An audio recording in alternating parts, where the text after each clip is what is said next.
pada hari ini, Rabu, tanggal 28 Juli tahun 2021.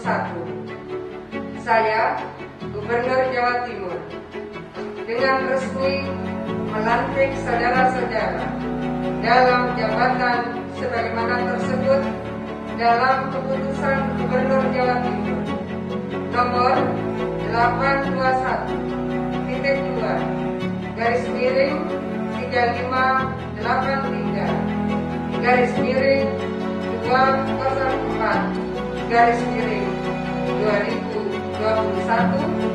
tanggal 26 Juli tahun 2021.